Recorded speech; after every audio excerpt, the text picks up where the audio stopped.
حالات بہت خراب ہیں۔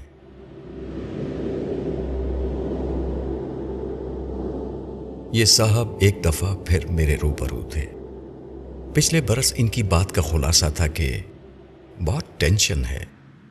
اب ان کی بات کا خلاصہ تھا کہ حالات بہت خراب ہیں اور بہتری کی کوئی امید نہیں۔ اس دفعہ وہ ملک چھوڑنے کے لیے پر تول رہے تھے۔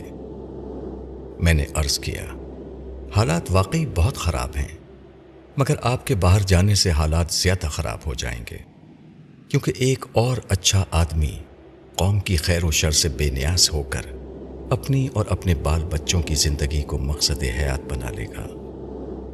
اس ملک کے حالات برے لوگوں نے خراب نہیں کیے، ان اچھے لوگوں نے خراب کیے ہیں جو خیر و شر کی کشمکش میں غیر جانبدار رہتے ہیں، جو اپنی بیوی بچوں اور نوکری اور کاروبار کے سوا کچھ سوچتے نہیں۔ آپ نے اس ملک کے بدترین حالات میں صرف اپنی دنیا کی تباہی کے آثار دیکھے ہیں۔ آپ یہ نہیں دیکھ سکے جو بندہ مومن اس وقت ڈٹ گیا اور مقابلے پر کھڑا ہو گیا، مایوسی کے اندھیرے میں امید کے چراغ جلانے لگا، تعصب اور مفاد پرستی کے اس جنگل میں ایمان و اخلاق کے پھول کھلانے لگا۔ کل قیامت کے دن وہ شخص نبیوں کے ساتھ کھڑا ہوگا، خدا کی رحمتوں میں اسے سب سے بڑھ کر حصہ ملے گا۔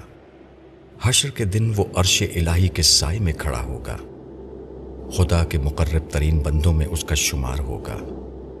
نعمتیں دیتے وقت اسے آسمان و زمین کی بادشاہی اور خزانوں سے نوازا جائے گا۔ اس کے بہت چھوٹے عمل کو خدا بہت بڑی حیثیت دے دے گا۔ اس کی بڑی بڑی خطاؤں کو دیکھ کر بھی خدا ان کا احتساب نہیں کرے گا۔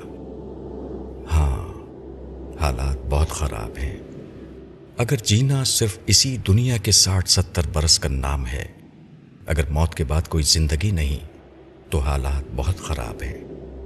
لیکن اگر خدا حق ہے، جنت حق ہے، جہنم حق ہے، نبی حق ہے، قیامت حق ہے، تو یقین جانیے یہی بہترین حالات ہیں۔